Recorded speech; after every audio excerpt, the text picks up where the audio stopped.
everyone, it's Coffee O'Clock, and I'm very happy to have mine today with such an inspiring and very successful businessman, the gladiator, Dariush Saudi. Thank you so much.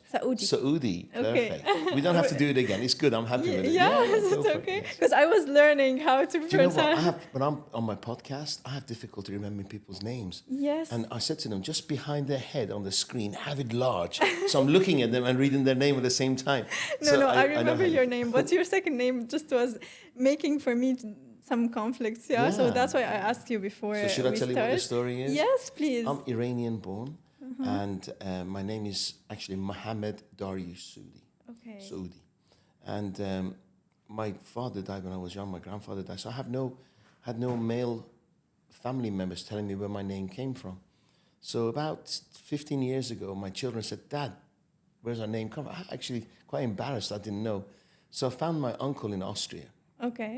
And I said, "Can I come and see you?" So from my dad's side, so I flew to Vienna and met with him. I said, "Please tell me this wonderful story where my name came from." Because actually, your granddad was called Butcher.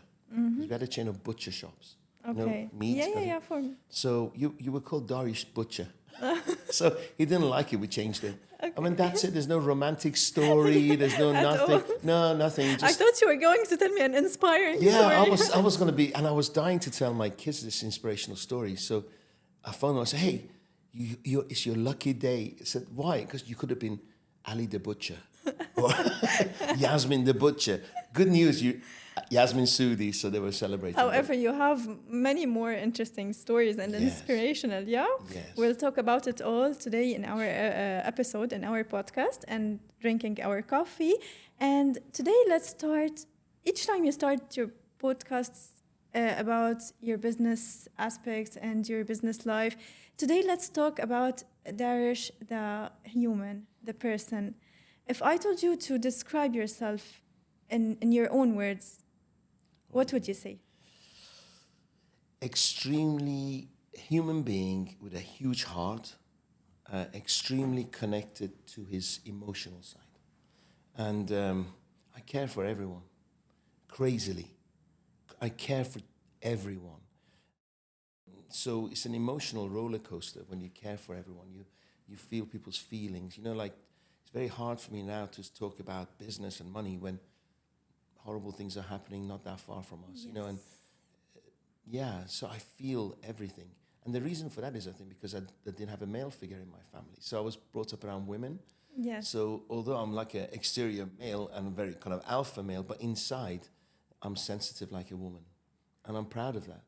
And it's been a trigger to my success as well. Yes, this is very inspirational. I wouldn't expect to hear this from a man like you. I mean, all we might think of, like, you've passed in a very hard times in your life, and this may make you, like, you know, harsher or harder, but it didn't. Like, it made the opposite, totally the opposite. I was actually talking to someone, a doctor, yesterday, and I was asking this doctor, it's about conscious parenting.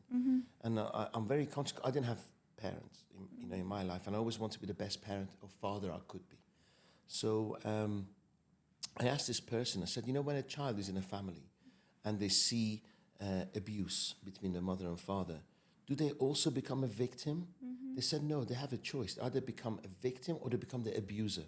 So I think somewhere in my life, I chose not to be negative. Yes. And I always thought it was like my father's, I didn't know my father. I always thought maybe it was my father's DNA. He was positive and people said great things. And realistically, he was probably had his faults and everything else. And then my mum was extremely cautious, and I would call negative. And later on, only about 10 years ago, I realized that I actually want to be opposite my mum. Yeah. So she was my inspiration. All my life, I resented her for being negative and worried, because she was a widow at 23. Yes. And so her life was hard. Don't blame her for anything, but I just decided that I was going to be an optimist. This is a very good decision you took for your whole life. And let's talk about your mom. She raised you, a single mom, Yes. that raised you and your siblings. In Iran. Yes, and your dad passed since you were 4 years old. 3.5. 4 Yeah, years. 3.5. How did this shape your life? How did this shape Oh your my God. personality and yeah. Where do we you start as a from? family, all Yeah. of you? Yeah.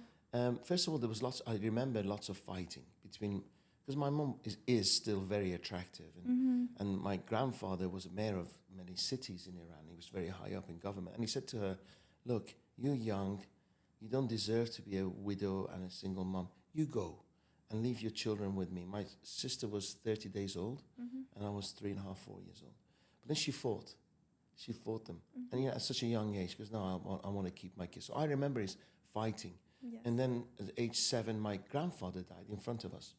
And all heart attacks. And I've had 2 since. Yes. So it runs in the family. You said it's like it runs in the family, and It it's runs like in the family. it's something. I can go through that as Yeah. well, because maybe the viewers can learn from this experience. So the strange thing is I've always counted. So I'm always counting. I'm counting days, I'm counting hours, minutes. So I try not to waste any time, because you never know, this could be your last minute. Did you want, when you were a child, to grow up fast? No, I had no choice. You've never felt that? That I I had want no to grow up, I want to grow up, I want to... I want to get out, because I was like, Get out, do what? get out of my family. I was caged, and I didn't want to be like them. I don't want to be a worrier. I don't want to be no hope, no future, negativity, and constantly being scared. And I don't know why. I think because I'm dyslexic, so I knew education wasn't for me. So I had pressure, peer group pressure, to be an engineer. Yes. But I knew I was good with numbers, but I couldn't read or write because of being dyslexic. So I just felt I had to escape this cage of schooling, coming to this. There was bullying going on. There was teachers that I didn't respect. I was like, what are they teaching me?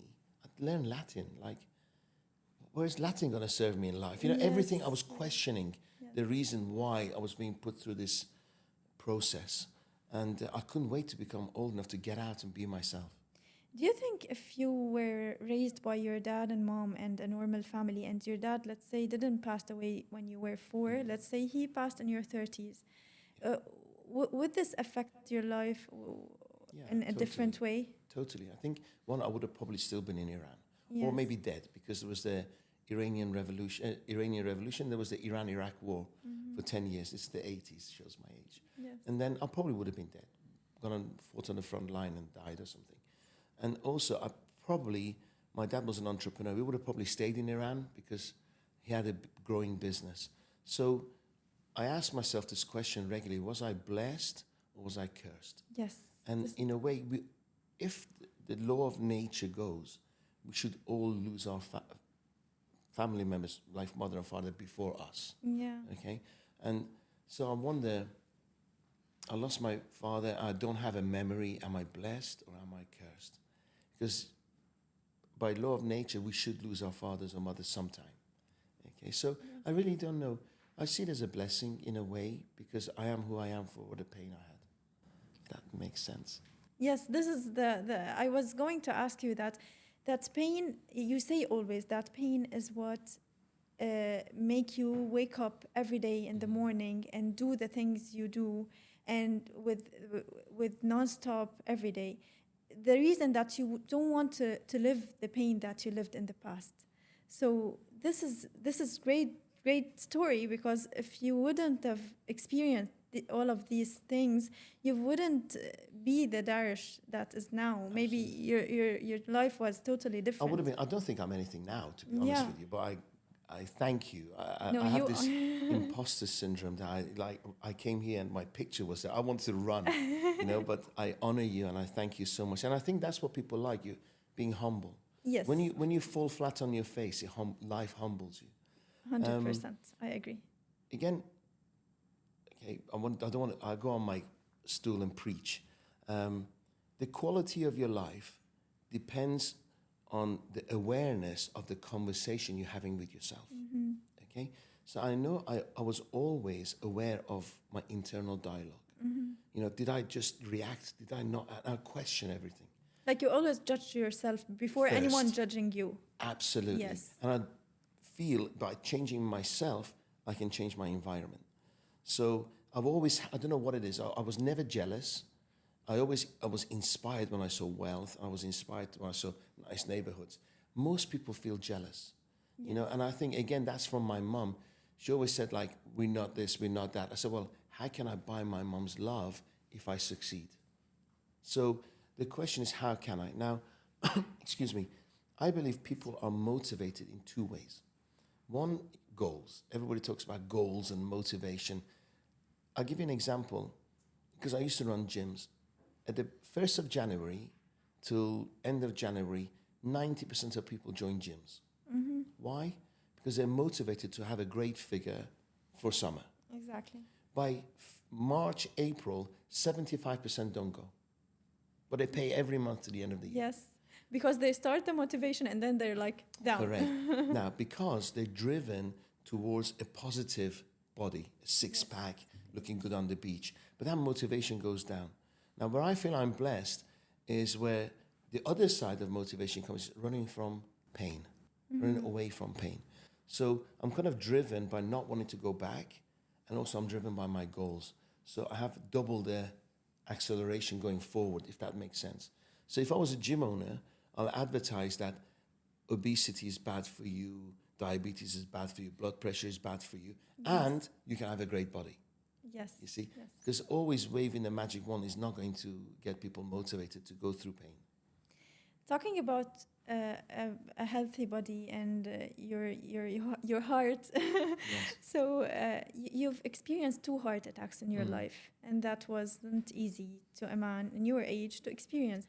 So tell me about this period in your life. Let's talk about that. One is that you think you're invincible. You think you're a robot, and then you're sitting on the operating table, and then you're viewing your heart, and they're putting iodine in there and tools, and you think, actually, I have a heartbeat, and this thing is beating, and oh, there's a blockage there. So it's a wake-up call.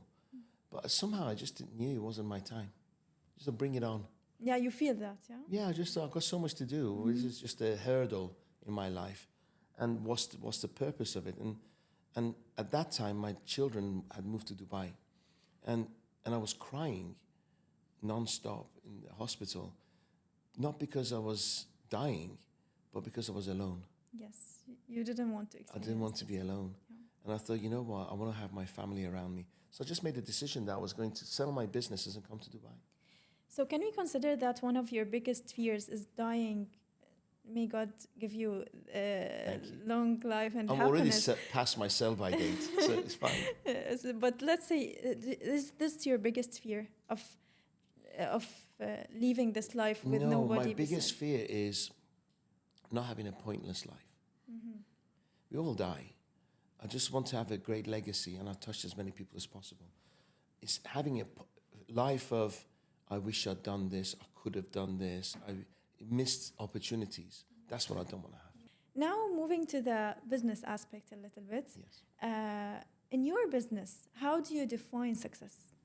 Sleeping at night. Most people who are entrepreneurs can't sleep at night.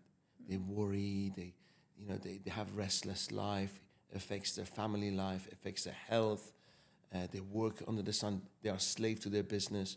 That's not quality of life. I was in the office of a multi-billionaire a couple of months ago. I walked in, I thought, I don't want to have his life. Because he's all stressed, he was all anger. He's always stressed. Yeah. And then I've seen billionaires who are relaxed. They sit on their boats, sunbathe, make money on their laptops. They got quality of life, they have time for their families. Now, the biggest misunderstanding about money is that most of us are born poor.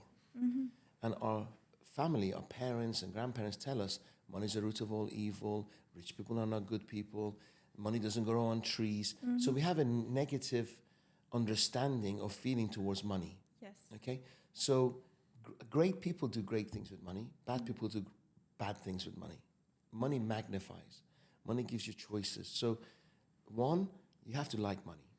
Two, if you start running a business, be comfortable. If you're uncomfortable, you're going to do a lot of work and not charge a lot of money. Okay? Yes. And you have to have the quality. This is Tony Robbins. Are you familiar with Tony Robbins? Yes. Tony Robbins says, the quality of your life depends on the uncertainty you can comfortably live with. So the amount of risk I can take are massive compared to somebody who's an employee, right? So you have to know what kind of risk can you take and sleep at night. Yes, but I mean, this is not easy for a young man or the youth if they want to start a business. It's not easy to convince them Can I with ask you a this. question? Yes, Is life easy or hard? it's hard. Life's hard. It's really hard. So here's the thing. You have to wake up in the morning and decide life is hard. Yeah. And the bigger the problems you solve, the richer you get. So if you are allowing your fears to stop you standing outside your comfort zone, you're not going to grow and you will die. You will die inside. You will die mentally, physically, spiritually. So everything comes out of being uncomfortable. Yeah. Can you describe? Yeah, of Coffee? course. Yes. Thank you. While I Nobody ask asked me you this if I question- wanted milk, but it's okay. We It's are okay. sorry. I'm just joking. Next time you'll come always. I'm going to pretend. Hang on. Taste it. Is it good? Very nice. Need the milk though. I'm just joking. Thank you. Okay. So talking about hard and hard times Tough in life, and life isn't easy. What are tough decisions that you have made in your business, in your company? The toughest decisions are recruiting and firing Why? because I have a heart. Because I put my emotions in business, unfortunately, above my business. So if you walk into my company, everybody's happy. Nobody hides, shuts the screen down or minimizes it because they're doing something they're not supposed to be doing. They're really doing what they want to be doing. They're happy. I hire motivated people. What breaks my heart is I get somebody young to come into the company and they can't get out of their past negative experiences. And no matter how much I try, there's a mistrust. Mm-hmm. But I can't have that cancer growing in my business. And I have to part with them. And that hurts because I'm seeing a young soul leaving with lots of negative traits and habits that's not going to serve them. And I'm here to serve. So that breaks my heart. It really does.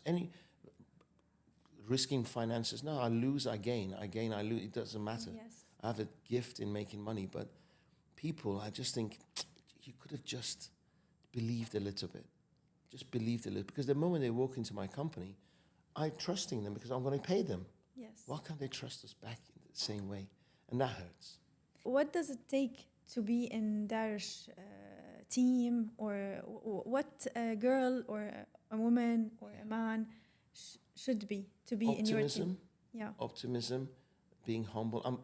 When I had my first heart attack, I wrote my values. Mm-hmm. And humble, honesty, trust, speed, clear communication. These are my values. Okay. So if you came to my company, you go through a 7-step recruitment process. Mm-hmm. And you don't even know that you are going through that. You're going through a process. The 8th time is a one-to-one interview. Mm-hmm. So I get to know your character and personality before we start. Most of the time, it's a hit. Mm-hmm. Sometimes I miss, and they go through the system, and unfortunately, it doesn't work out. So, what was your question? My question was, what should every man or woman or any employee should have? They can't pretend. Yes. They have to be themselves. They have to be comfortable in their own skin. They have to ask questions. Okay. Don't be a victim. Ask questions. How can I? Before they do anything, think, what would I ask them if they represented me that problem? Always come up with 2-3 solutions rather than just hand me the problem. I call it monkey on the back. Mm-hmm. In the morning, you wake up with monkeys on your back. I wake up with monkeys, pretend monkeys. And then my job as an owner is to take these monkeys and give them to you, so I can freely fly. Yes. What I don't want to do is have employees that by 6 o'clock, I've got more monkeys than I went into work with. Yeah. So what I say to my staff is, take my monkeys off my back. So that's what we do.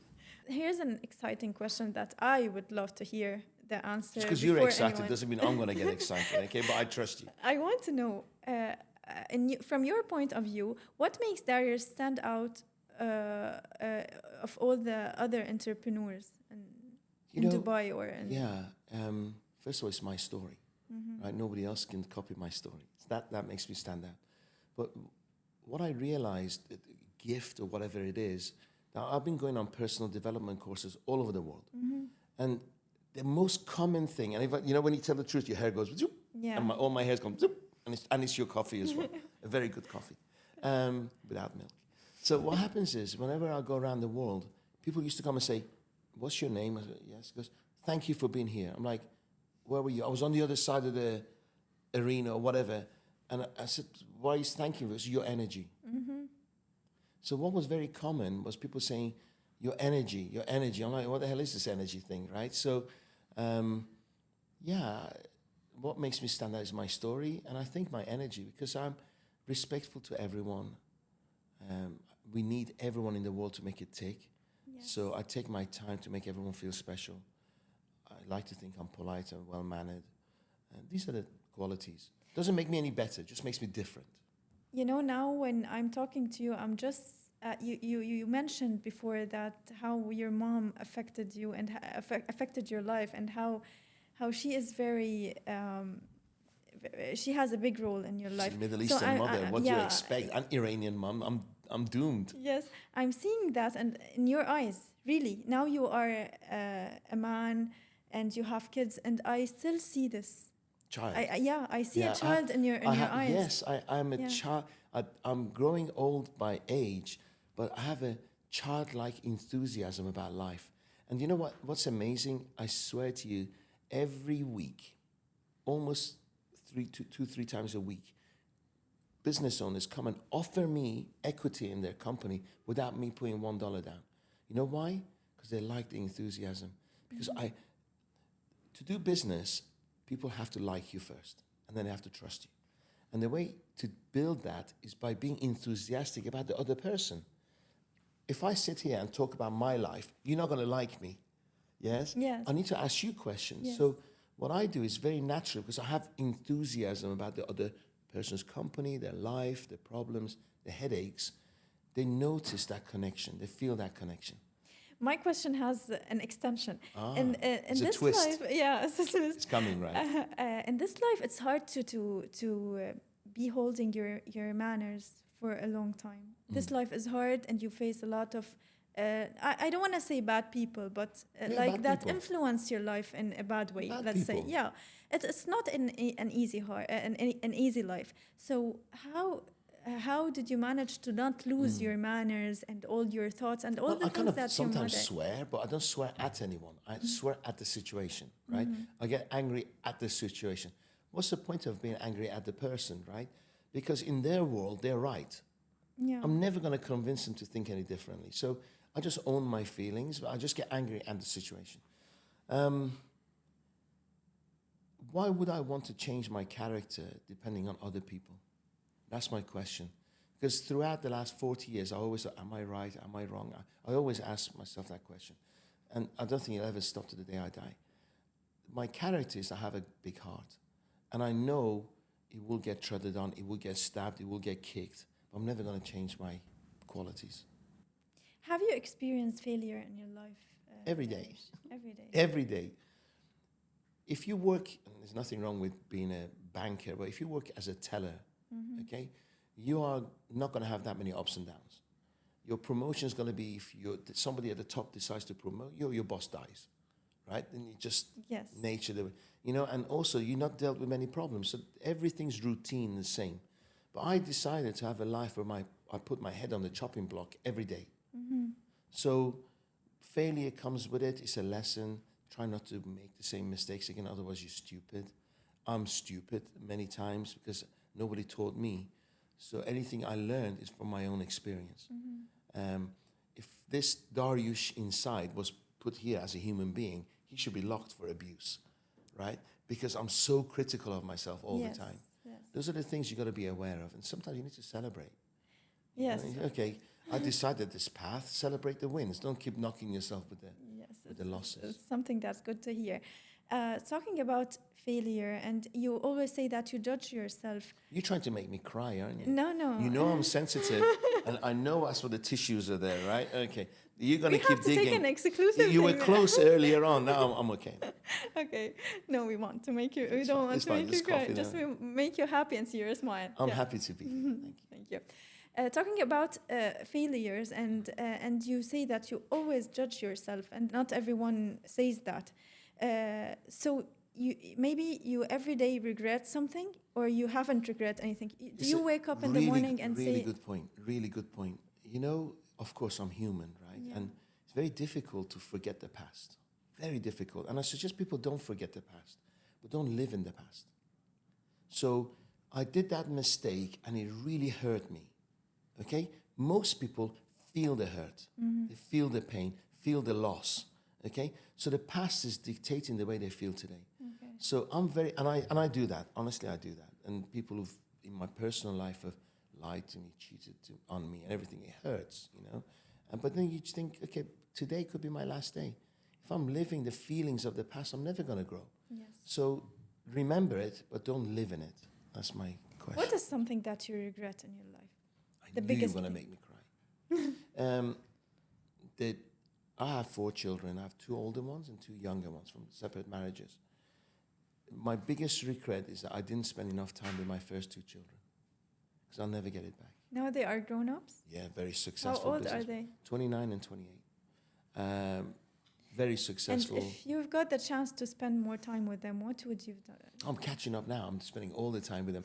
And you know, the funny thing is, when you can't get rid of your children, they keep coming back. It means you've done a good job. Yes.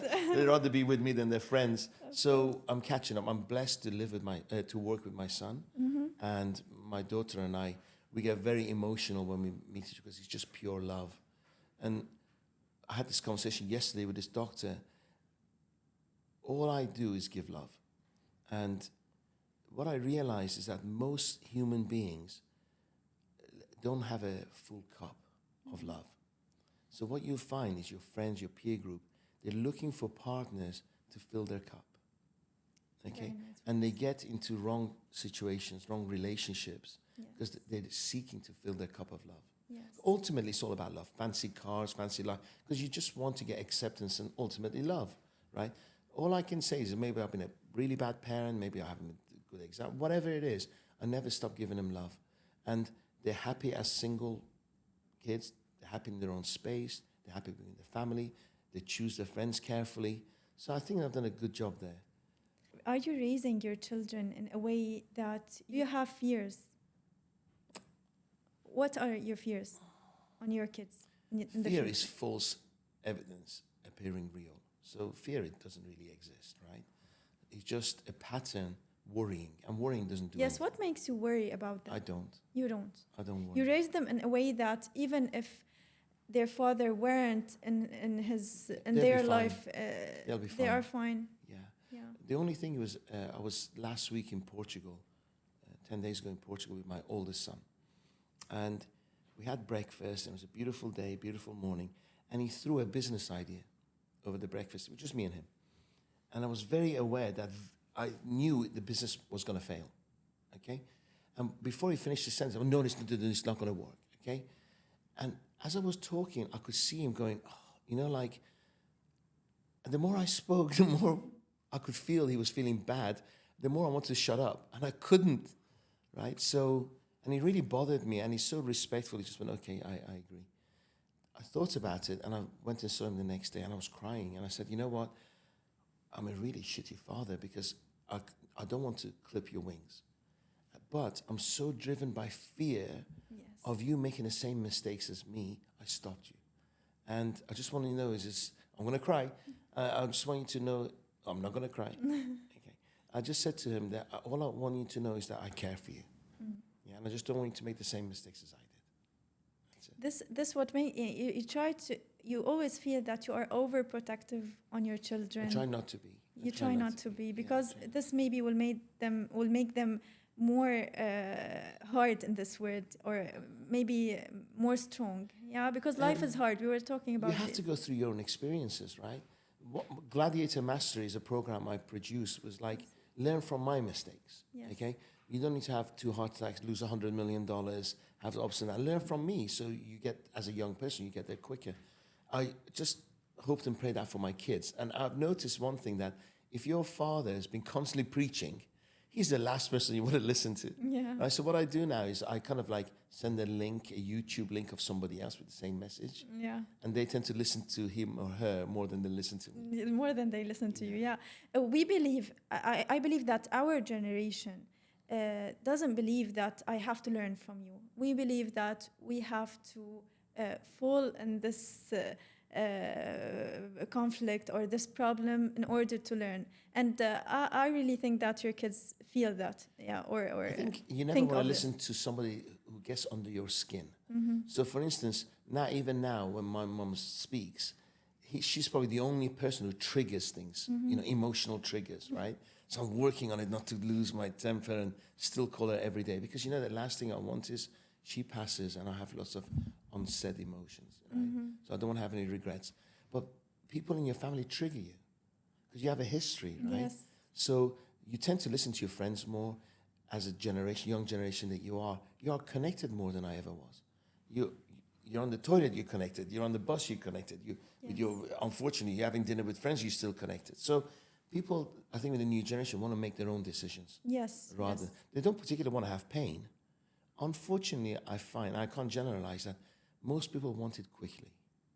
That's Wants the downside. everything quickly. Yes. Our generation is like this. Yeah. However, I don't blame them. You see now, all the world is moving quickly. Yes. So Became you a either have to billionaire. run and You follow. became a billionaire for no talent, no nothing, Yes. billionaire. Yes. But then behind the billionaire, there's a million people who didn't make it. Now, Dariush, if I put your children and Oh, ask here we them, go again. Get me the box of tissues, please. Come on, I'm just. if we You're not going to ask let them- go, are you? You nearly again got me there. Okay. I'm just working on the emotional I part just you got my told me coffee. about. Yeah, you told me your secret. However, I can't go, just go Leave it, yes. Yeah. So if I brought your children here and Mm-hmm. I asked them to describe their dad in one word, what would this word be? Funny. I try to make him laugh all the time. Passionate. Yeah. Because I These asked are the them. words. I asked them. So you're so much fun. I'm never moody, ever with my children. Mm-hmm. And I think mood is when you're kind of guessing what's wrong with that person. If I wake up in a bad place or tired or whatever, I'll just share it. So by the way, if I'm quiet because I'm tired, Okay. they don't have to second guess. Okay. Right? And I go, okay, how much do you need? An hour, just leave me alone for half a day. I'm going to go to Rome for a weekend just to recharge my battery. So that's a mood when people are guessing Yes. how are you feeling. That's moody. I'm not like that. So humble, always happy. And let's talk about your wife. Okay, now this is going to make me cry. Is there an interesting or a nice story that we would love to hear about how you met her, how your love story Nobody's was? asked me that question. Yeah? I'm very good friends with my first wife. And she came at the right stage in my life. I was 25, she was 29. And I was a lost soul. And she was regimented, disciplined, personal growth. And she introduced me there. But we became best friends. So passion went out. So we drove to the courts together in the same car to get divorced. And the judge said, who's the other party? I said, no, we're it. Because why are you sitting next to each other? Because normally when people get divorced, they hate each other. Do you have kids from your first Two. wife? Yeah. Two, they're Oh, 28 okay. and 29. Okay. She's a very good friend of all of us. There's a lot of love in my family. And then I went from a relationship where there wasn't much passion. I met my second wife. It was all passion. And I'd never experienced that. So with passion, there's lots of ups, lots of downs, But then I was at fault, she was at fault. The good times were amazing, the bad times were really bad. But then what's always kept us together was that love. Somewhere along the way, and I can't describe, maybe it's past life, future, I don't know. It's always connected us back together again. And we've had to work for it. And the more you work for something, the more you appreciate it. Yeah. So this is where I am today with my second wife. Weren't you afraid when you took the decision of divorcing with your wife to leave your children and to have No, we distance? actually decided that my first one, I was a better, I shouldn't say that, but I was a more complete parent than she was. So she actually came here and met someone. I stayed and looked after my kids in England. So I was a single dad. So I didn't part with the kids. Honestly, one of the reasons that I think my partners liked me because they know that I'm a man of responsibility. I'll never walk away. These days, it's too hard to hear this from. Unfortunately, I know, and it hurts me. And I'm like, come on, when are you, as a man, when are you going to grow up? When are you going to take on responsibility? You know, that's another. Your life was tough. Yeah. Yeah. Like you weren't like comfortable in many stages in your life. So Never been comfortable in my life. Are you comfortable now? For the first time, yes. Yeah. Because What makes right you feel now, comfortable? I've got freedom. I've got choices. So when you don't have choice in life, you're prisoned. Okay, and that could be financial. That could be love. It could be physical. A lot of people have physical ailments. But right now, my physical is getting better. Financially, I'm okay. I can go on holiday wherever I want to, with whoever I want to, as long as I want to, where I want to. So I've got choices, and I never had so many choices. You fought too hard to gain this or to... Do you know, here's the thing. When I came, this is interesting. Good questions, but these are one of the best questions that I've ever been asked. I think she should get a wage increase. Yes, definitely. I'm going to write a letter saying she get promoted, right? Okay, definitely a wage increase, a bonus at least, right? So, what was the question? It was so good, I forgot it.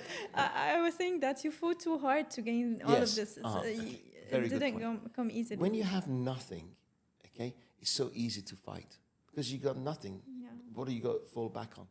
Where you realize when you have something to lose, people freeze. Okay? So what I teach people is to how to dance with life. Okay? So if somebody attacks me and I attack back, lots of energy is taken in that confrontation. But if you just listen to them, you take their energy, it's not about you, it's about their pain. And people think, well, that's an insult because it's against my value. So you confront. So what I do now, I just take it, it's not my problem, and dance and go back to wherever I want them to go, using their energy. Right? So to me, I just dance with life. Very nice. Apart from Sheikh Zayed Road. Yeah. When somebody's just nearly cut me out and going to kill me, I really want to kill him. Right? And then you go, and they're just like oblivious. They have no clue what it just nearly killed you or anything. Just carrying on, you know. So that's the only time I really lose it. But do you realize how close you were to killing me? Or killing my family? So.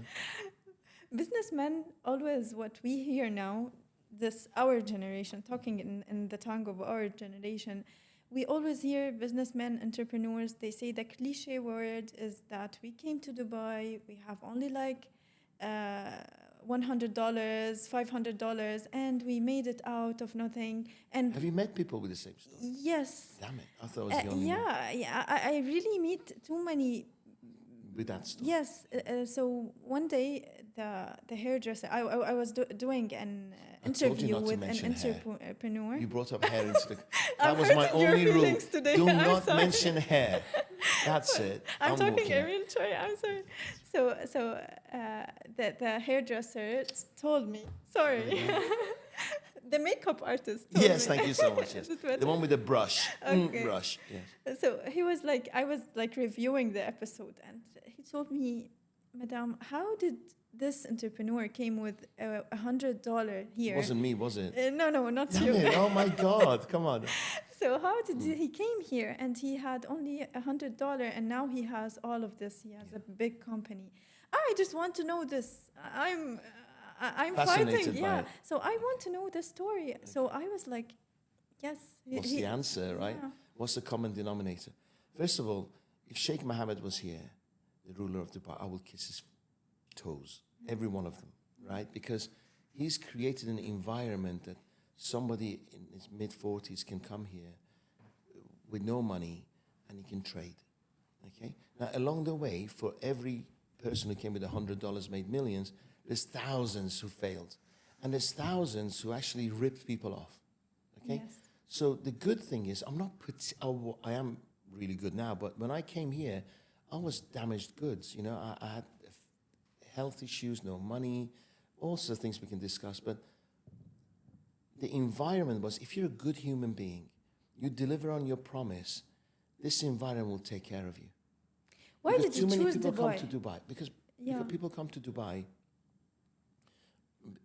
Dubai for money. They don't come here for spirituality or romance. They come to make money. For business. So what happens is, in that industry, you will meet a lot of people who have no feelings, no emotions, no values. Okay? So if you have those qualities, you stand out. And nobody's ever fired me. Many people they all admire me, but some people don't like my methods because I'm very aggressive, very fast, because there's no guarantee. Why wait? Why inshallah, right? Inshallah, you're alive. The rest you control. Yes. Okay? Totally. So just get it done. And people who do that do very well.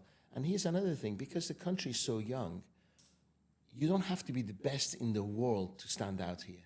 You could be pretty good mediocre, and a little bit higher, you can have an outstanding life. You know, we're really blessed. We're really, really blessed to live here. Do you remember yourself consulting for the first time, Dariush? I've been consulting all my life, right? Because No, but the first time in your life, you held your bag and went to do your here business. in Dubai, I remember it very well. So I don't have money. I live in a maid's room, and my diet is 2 coffees and a sugar donut a day for 6 months. And I've just had a heart attack, and my kids haven't gone to school for 6 months. I pick up my case, and guess what's going through my mind? Poo. Like, my life's poo. Yeah, and it really is, right? And then I realize when I sit in front of someone, they can smell poo, right? They can see desperation on my face, right? So shaking to get the check, because that means rent. It was horrible. It was so tough. And then so what I said to people is that what you have to do is pretend that, act as if you are confident. I had to work at it. Act as if you're rich. One day I was doing a seminar at the Wafi Center, and I was driving a Yaris, and the seminar finished, and I had like 20 students. We came outside that valley, and their Porsches came, the Bentleys came, the Mercedes came, then my Yaris came. And they all looked at me like, he's teaching us how to make money. So I do remember those moments. So for about 6 weeks, every session I sat in the toilet for 2 hours, really, in Wafi, on my laptop, using the free Wi-Fi, until all my students went before I got into my Yaris. Yeah. So it was tough. The toughest part is having the confidence to charge. I can help anyone I can consult, but the moment you have to give me cash, then you're battling your self-worth. And in business life, it's all about self-worth.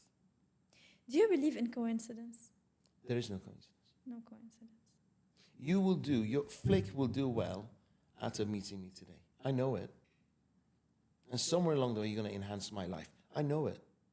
Where? I don't know, but it's going to happen. Before I lose points, I want to go back to Maybe I'll get you better coffee. I don't know, and hot milk. with milk Yes. next time. I don't want to lose my point and know your view on women in general. How do you see women? Do you believe that women can become a legend? And do you believe? Sure. Yeah. Can I tell you a funny story first about that, and then we're going to, and then you can remind me, because I've got Alzheimer's now. I forget the question halfway through. When I was jobless, I applied to become a cabin crew for an airline in the UK 30 odd years ago. And it was going really well. I got through a stage, and then got to a panel, and they said to me, how do you feel like working with women? And I went, I love women. I said, it'd be great. I'll be enthusiastic every day. And like, they didn't hire me. So now I know how to answer that question, okay? So I believe, and I truly in my heart and soul believe, we won't have the troubles we have around the world if the leaders were women. Because you stick to systems, you're more disciplined, you make better soldiers. We have the emotions that you have, by the way. Yeah, and you make better soldiers, right? It's been proven. You stand longer. You go through birth, right? Men couldn't give birth to a nut, right? Because the only thing is we are physically stronger. And you make better stock traders, right? Because you stick to the system. Men don't, so they get the adrenaline, the ego involved. So I think women are more powerful. The difference is, unfortunately, and I mean this unfortunately, it's a man's world, a white man's world. Unfortunately, so what happens as a woman or somebody of color, or, we just have to work harder until you have true equal rights. Okay, now the world's gone different. So, for instance, you have to hire an Emirati. In England, you have to have a percentage of black people, percentage of women. I think everybody should fight to earn their right to be there, not because of the color of the skin or the sex that they're born. So the world has gone the other way, and which is sad. And I think that's my phone vibrating, and I do apologize. It's okay, no You can lift it if you wish. Now we've came to a new segment in our episode. It was made only for you, actually. God, yes. new one. So it's that you have to associate a word in your life. So I'm gonna start with the word thank you. For who do you say thank you? You. For me? Thank For the you. rest of your life, thank you. Thank you, because it's the moment, right? I thank you for inviting me. Thank you for your energy. Thank you for your enthusiasm. Thank you for your radiance in your eyes, because I felt that you were really listening to me. I thank you. I thank you in return. The word money, what does it mean to Dariush? Freedom, abundance. Again, I'm going to go on my little stool and preach. Okay, poor people think that money, if you are rich, you got my money. Rich people think there's money for everyone. So I think abundance for everyone. Everyone in this room and in this building could be super rich. There's enough money to go around, but we just don't reach out for it. So I love money. I do great things with it. We have an orphanage. We help. Right now, I'm running courses, and the profit, all the revenue I take, I give to Palestine. Right? Great. The word time, what does it mean to you? I Most see you. valuable commodity we have. Did you hear I had a little course on time, and I said, have you been you go to the movies, and they don't have small M&Ms, do they? They have these family-size M&Ms, Yeah. or these popcorn that's like huge, yes? I don't know why. And then you go in there, and the first thing you think is, I'm never going to have that package, but that's the smallest they have. So you get this family-size M&Ms, let's say, right? And the movie starts, and you taking 10 at a time, Yeah. right? Because your bag is full of M&Ms. Now we're going to pretend that bag is life, okay? And M&Ms are days in your life. But then what happens when there's 5 or 6 left? I try to eat them Slowly, you take the chunk on the side, your tongue tastes the chocolate inside, and that's like life. When you're young, you just have it in abundance, you don't appreciate it. Yeah. When you get older like me, because most of my life is behind me, not in front of me, You try to appreciate cherish it. every second. Yeah. Well, you always say the word that you don't sell your time. However, I want to know the difference between selling your time and selling your experience. I'm coming here to work. I work like 9 hours a day. I'm selling them. I'm taking my salary at the end of the day and at the end of the month. So, what's the difference of selling experience and selling time? Okay. How much time do you have in a day? 20, not 24 hours. It's 24 because hours in a day, yeah. right? Or day and night. 12 hours Yeah. day, 12 hours night. So you're limited. You're limited. If you're selling your time, you're limited to 24 hours, right? So there's only two ways you can earn money. Charge more, higher salary, or have 25 hours in a day, which you can't, okay? If I lose everything, I will come to meet the directors of the company and say, pay me on my performance. Don't put me on a salary. And I'm making myself within weeks or days irreplaceable. They can't afford to lose me. So they pay me whatever it takes. Why is it that somebody who runs McDonald's gets paid $100 million, or Disney, $200 million a year, and then somebody who actually works on a McDonald's shop floor gets paid $5 an hour? Because the person on the shop floor is selling his time, and the one at the top Selling- guides. Yes. Yes. Giving his experience and his guidance. Correct. Yes. What is a lesson in your life that you wish you have learned it before? I would have sought experts in fields. So, for instance, if I want to be in a loving relationship, I would have sought someone who's got a loving relationship.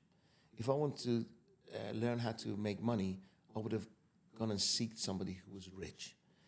I didn't.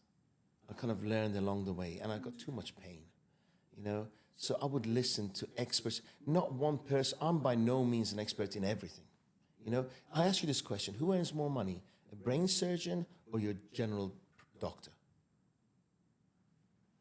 I don't know. Your GP. You know, you have Because you have a cold. maybe he meets a lot of people and he doesn't specialize in anything. yeah, he's not specialized. He's a general practice, so he doesn't earn as much as a brain surgeon who specializes, Yeah.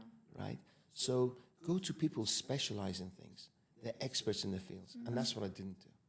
I did it my own way, and it took too long, too much pain, too much health issues, and definitely lost a fortune, money.